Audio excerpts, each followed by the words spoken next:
karena telah memaparkan materi manfaat penelitian, kajian teori beserta dengan hipotesis penelitian kami, saya akan melanjutkan pemaparan materi di bagian metode penelitian.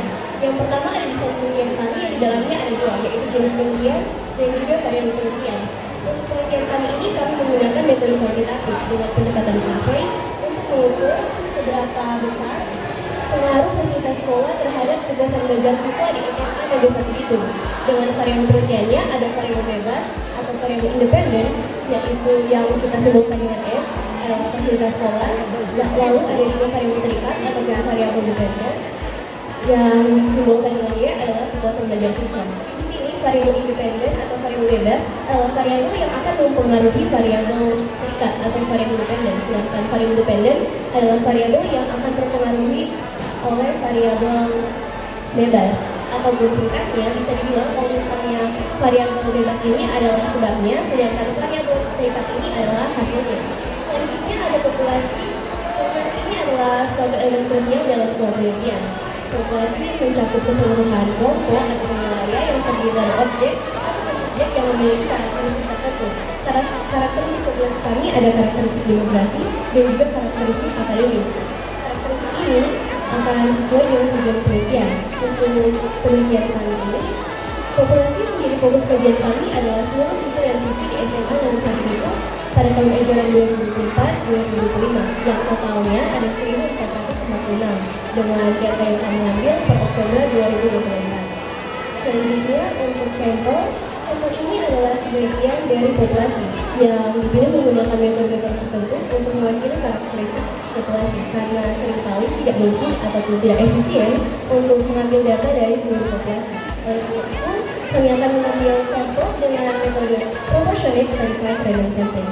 Metode ini akan membuat kita mengambil sampel secara acak untuk menghindari adanya bias, dan juga metode ini digunakan apabila anggota ataupun unsur dari populasi itu tidak homogen atau bersalah secara proporsional. Yang dimana metode ini sesuai dengan populasi kami, yaitu populasi kami ini bertingkatan kelas, yaitu ada kelas 10, kelas 11, dan juga kelas 12, yang dimana jumlah siswa tingkatannya itu berbeda.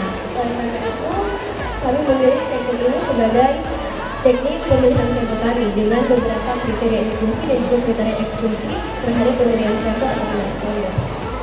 Selanjutnya, untuk menentukan jumlah sampel, kami menggunakan rumus Lofin. Rumus Lofin ini adalah metode statistika yang akan menentukan jumlah sampel dari populasi yang besar sehingga hasil yang kita dapatkan dari sampel itu memiliki tingkat keandalan tertentu, ataupun hasil yang kita dapatkan dari sampel itu dapat merepresentasikan kondisi dari populasi dengan baik. Rumus Lofin yang kami gunakan adalah rumus Lofin dengan tingkat kesalahan 5%.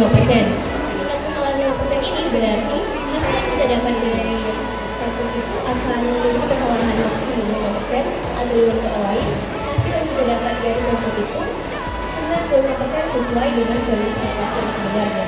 Berikut adalah rumus Lofin.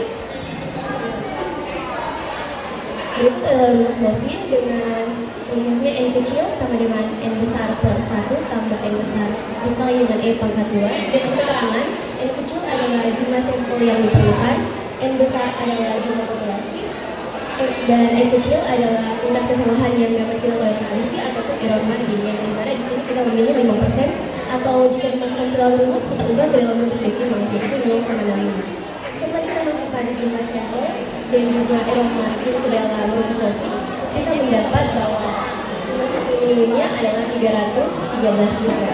Selanjutnya, seperti yang sudah saya sebutkan tadi, kalau misalnya seluruh siswa dan siswi di SMA Negeri 1 itu bertingkatan kelas, kami akan mendistribusikan 313 siswa itu ke setiap kelas, ke setiap tingkatan kelas, yaitu ada kelas 10, kelas 11, dan juga kelas 12 menggunakan teknik yang sudah saya jelaskan tadi. Berdasarkan dengan definisi teknik tadi, kita bisa menentukan untuk mendapat berdasarkan materi itu Anda mendapatkan 10, artinya Anda menguasai materi.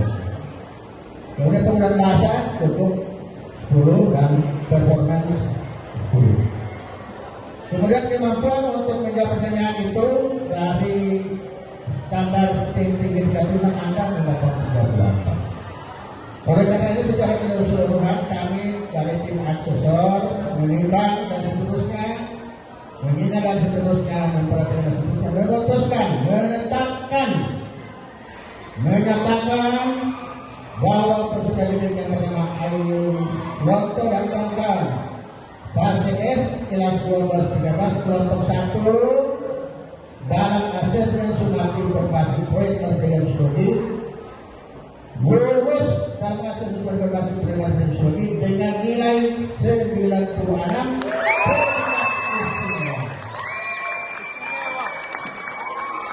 Kami sudah berdiri di akan lulus tersebut. Kemudian saran kami pemimpin dan asesor ke depan Anda untuk mengolah data untuk tahap selanjutnya yang akan diproseskan pada bulan Februari supaya betul-betul datanya bagus dan hasilnya.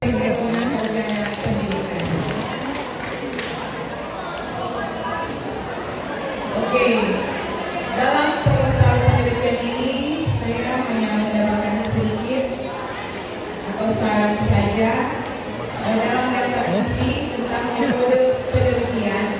Di daftar isi itu halaman 11, tapi di proposal halaman 16 cuma mengangkat. Itu saja. Dan sebagai pertanyaan, penelitian ini adalah kegiatan ilmiah yang dilakukan untuk meneliti masalah apa yang akan kita teliti. Jadi mencari tahu apa yang orang tidak tahu, kan? Dalam sistematika atau urutan kalian dalam penyusunan proposal ini sudah sangat baik. Hal yang pertama, penyusunan atau sistematika proposal penelitian adalah kita menentukan judul. Yang pertama kita harus menentukan judul, kita melihat latar belakang apa yang akan kita angkat. Kalau tidak mempunyai masalah tentunya tidak usah orang angkat, tidak usah orang buat judul itu, kan? Di sini latar belakang yang kalian ambil atau judul ini sangat-sangat baik, yaitu pengaruh fasilitas sekolah terhadap kepuasan belajar siswa di SMA Negeri 1 Bintulu. Di sini ada beberapa variabel yang kalian angkat. Ada variabel X dan juga variabel Y. Yang menjadi pertanyaan, mana variabel X dan mana variabel Y dalam judul tersebut? Pertanyaan yang kedua, apa yang menjadi motivasi Anda dalam mengambil judul atau latar belakang masalah ini? Sekian dan terima kasih.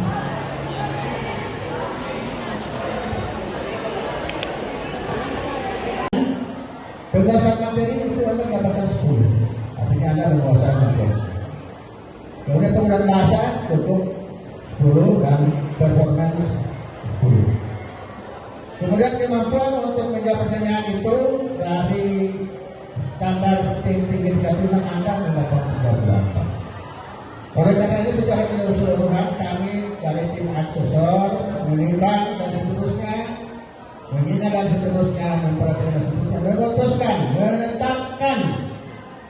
menyatakan bahwa peserta didik yang bernama Ayu Wonto dan kawan-kawan fase F kelas 12-13 kelompok 1 dalam asesmen sumatif berbasis proyek pendidikan psikologi lulus dalam asesmen berbasis pendidikan psikologi dengan nilai 96.